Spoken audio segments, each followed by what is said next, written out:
Assalamualaikum warahmatullahi wabarakatuh.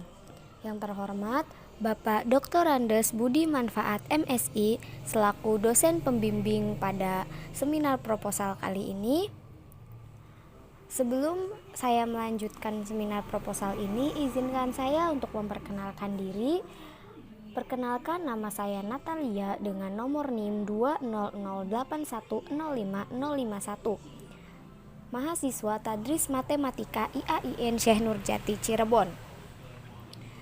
Pada kesempatan kali ini, saya akan mempresentasikan proposal penelitian saya yang berjudul Efektivitas Model Pembelajaran Problem Based Learning atau PBL terhadap kemampuan pemecahan masalah dan hasil belajar matematika pada materi aritmatika sosial. Adapun beberapa agenda presentasi yang akan saya lakukan, yang pertama yaitu bab 1 pendahuluan, yang kedua bab 2 kajian pustaka, dan bab 3 mengenai metode penelitian. Selanjutnya yaitu kita beralih kepada bab 1 mengenai pendahuluan yang berisi tentang latar belakang, pernyataan masalah, dan pertanyaan peneliti. Adapun latar belakangnya adalah dari rendahnya pendidikan di Indonesia yang disebabkan oleh metode dan teknik pembelajaran yang masih dikategorikan kurang dapat membantu siswa dalam memahami suatu konsep yang terdapat dalam materi pembelajaran. Dan ada pun beberapa guru yang masih menggunakan metode pembelajaran konvensional, padahal metode tersebut dinilai membosankan dan dapat membuat siswa menjadi kurang aktif. Dari beberapa masalah tersebut, pemerintah mengupayakan untuk dapat meningkatkan pendidikan, yaitu dengan menyempurnakan kurikulum. Guru pun ikut serta dalam meningkatkan pendidikan tersebut dengan cara mengajar dengan menggunakan metode yang dianggap sesuai untuk menumbuhkan kemampuan pemecahan masalah siswa, yaitu dengan menerapkan metode atau model pembelajaran problem based learning. Nah, model pembelajaran problem based learning ini merupakan suatu model pembelajaran berbasis masalah, di mana di dalam model pembelajaran tersebut mengandung strategi-strategi pemecahan masalah. Jadi, model pembelajaran ini dinilai cocok digunakan dalam materi aritmatika sosial, karena pada aritmatika sosial itu hubungannya erat dengan pemecahan masalah, apalagi dalam kehidupan sehari-hari. Kemudian kita juga dapat melihat dari beberapa riset yang menyatakan bahwa model pembelajaran problem based learning ini efektif terhadap kemampuan pemecahan masalah matematika pada siswa, yaitu pada penelitian yang dilakukan oleh Nasir pada tahun 2016 yang berjudul Efektivitas Model Pembelajaran Berbasis Masalah atau Problem Based Learning terhadap kemampuan pemecahan masalah siswa pada pembelajaran matematika, yang menunjukkan hasil bahwa penerapan model pembelajaran tersebut efektif terhadap kemampuan pemecahan masalah matematika siswa daripada model konvensional. Selanjutnya, kita dapat melihat data pada hasil wawancara yang saya lakukan terhadap guru di SMP Islam Al-Mu'amilin. Guru tersebut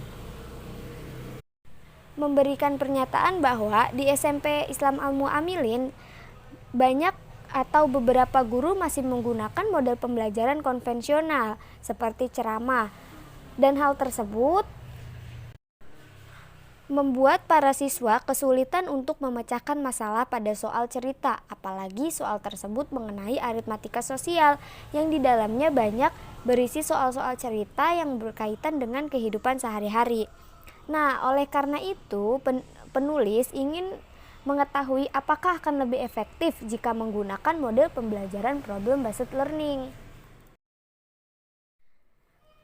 Poin selanjutnya yaitu pernyataan masalah.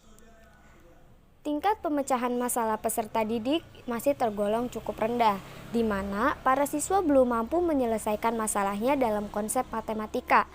Adanya model pembelajaran problem based learning atau PBL yang merupakan model pembelajaran berbasis masalah diduga efektif apabila diterapkan di kelas, tetapi tidak semua materi dapat digunakan pada metode ini.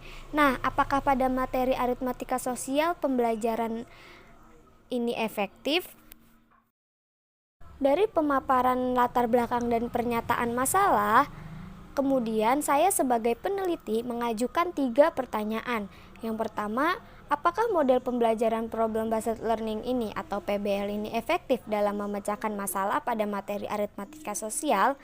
Yang kedua, apakah ada perbedaan tingkat pemecahan masalah matematika dengan menggunakan model pembelajaran problem based learning dengan pembelajaran konvensional? Dan yang ketiga, apakah ada peningkatan hasil belajar dengan menggunakan pembelajaran problem based learning atau PBL? Selanjutnya kita beralih pada bab 2 mengenai kajian pustaka. Di dalam kajian pustaka itu atau di dalam bab 2 tersebut mempunyai beberapa poin. Yang pertama itu ada tinjauan konseptual, kajian teori, kajian relevan, kerangka berpikir, dan hipotesis penelitian. Yang pertama kita ke tinjauan konseptual. Yang pertama yaitu mengenai model pembelajaran. Jadi, model pembelajaran ini adalah suatu desain atau rencana yang digunakan sebagai kerangka konseptual yang disusun secara sistematis atau tersusun guna mencapai tujuan belajar tertentu. Sedangkan problem based learning atau PBL adalah pembelajaran berbasis masalah dalam konteks nyata yang dikembangkan untuk membantu para guru dalam meningkatkan kemampuan pemecahan masalah pada siswa. Kemudian yaitu ada pemecahan masalah. Pemecahan masalah adalah suatu kemampuan untuk memecahkan persoalan atau masalah dan bagian dari keterampilan dan kecakapan intelektual. Selanjutnya yaitu ada hasil belajar. Hasil belajar merupakan ketercapaian tujuan belajar yang diperoleh melalui pengalaman pembelajaran yang bisa dilihat dari hasil penilaian tertulis maupun penilaian tidak tertulis yang telah dilakukan. Dan yang terakhir mengenai aritmatika sosial. Dikutip dari buku Aplikasi Sederhana Matematika dalam Kehidupan Kita, karya Burhanuddin Arif Nugroho pada tahun 2012 halaman 29, aritmatika sosial adalah ilmu yang membahas transaksi ekonomi dalam kehidupan sehari-hari yang dapat dipecahkan dengan aplikasi aritmatika. Selanjutnya yaitu kajian teori. Di sini saya mengambil beberapa teori yang relevan, yaitu teori Joyce dan Weil, teori Piaget, dan teori belajar Vygotsky. Kaitannya teori belajar Piaget dengan pembelajaran problem based learning adalah prinsip-prinsip pembelajaran PBL sejalan dengan pandangan teori belajar tersebut. Siswa secara aktif menstruktur sendiri pemahamannya dengan cara interaksi dengan lingkungannya melalui proses kombinasi dan fasilitasi. Kemudian kaitannya teori yang dikemukakan oleh Vygotsky dengan pembelajaran problem based learning adalah informasi baru dengan struktur kognitif yang telah dimiliki oleh siswa melalui kegiatan belajar dalam interaksi sosial dan teman lainnya.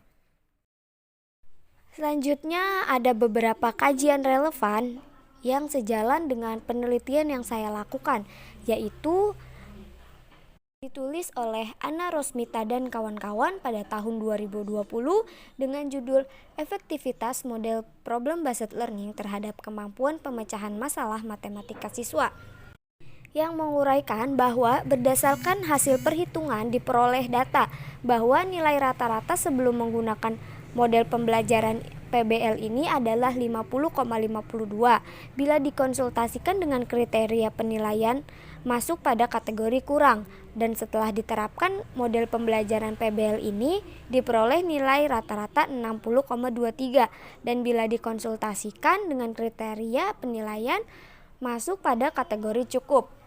Nah, kemudian pada penelitian yang dilakukan oleh Novio Dinisa Putri dan kawan-kawan pada tahun 2015 dengan judul Efektivitas Model Pembelajaran problem based learning terhadap kemampuan pemecahan masalah matematika siswa yang menunjukkan hasil bahwa rata-rata nilai kemampuan pemecahan masalah matematis yang diperoleh oleh siswa yang mengikuti PBL ini lebih tinggi daripada rata-rata nilai kemampuan pemecahan masalah matematis yang diperoleh oleh siswa yang mengikuti pembelajaran konvensional, dan ketuntasan belajar siswa yang mengikuti PBL ini sudah mencapai 85% dari jumlah siswa pada kelas tersebut. Selanjutnya ada kerangka berpikir. Jadi, model pembelajaran itu adalah suatu desain atau rencana yang digunakan sebagai kerangka konseptual yang disusun secara sistematis. Kemudian, model pembelajaran problem based learning itu adalah pembelajaran berbasis masalah dalam konteks nyata yang dikembangkan untuk membantu para guru dalam meningkatkan kemampuan pemecahan masalah siswa. Dan hasil belajar tersebut merupakan tercapaian tujuan belajar yang diperoleh melalui pengalaman pembelajaran yang bisa dilihat dari penilaian tertulis maupun penilaian tidak tertulis. Dari beberapa poin-poin tadi, kita dapat menuliskan, atau saya sendiri sebagai peneliti dapat menuliskan hipotesis penelitian saya bahwa diduga model pembelajaran problem based learning ini lebih baik daripada siswa di dalam kelas yang menggunakan pembelajaran dengan menggunakan metode konvensional. Selanjutnya kita beralih pada bab 3, yaitu mengenai metode penelitian. Di bab 3 tersebut ada 2 poin, yang pertama mengenai metode penelitian dan yang kedua mengenai populasi dan sampel. Adapun metode penelitian yang saya lakukan yaitu menggunakan metode penelitian atau jenis penelitian kuantitatif dengan eksperimen semu atau kuasi eksperimental. Kemudian tempat penelitian saya itu di SMP Islam Al-Mu'amilin, dan dalam jangka atau waktu itu dimulai dari bulan Agustus sampai dengan bulan September 2023. Selanjutnya ada populasi dan sampel. Populasi pada penelitian ini adalah seluruh siswa kelas 8 SMP Islam Al-Mu'amilin yang berjumlah 40 orang. Pada kelas A berjumlah 20 orang dan pada kelas B berjumlah 20 orang juga. Dan untuk sampelnya, di sini saya mengambil teknik pengambilan sampel adalah sampel jenuh, di mana sampel dalam penelitian ini itu adalah siswa kelas 7A, 8A dan siswa kelas 8B, di mana kelas 8A itu sebagai kelas kontrol dan kelas 8B itu sebagai kelas eksperimen. Saya ucapkan terima kasih atas pemaparan yang telah saya lakukan. Kurang dan lebihnya mohon maaf. Wassalamualaikum warahmatullahi wabarakatuh.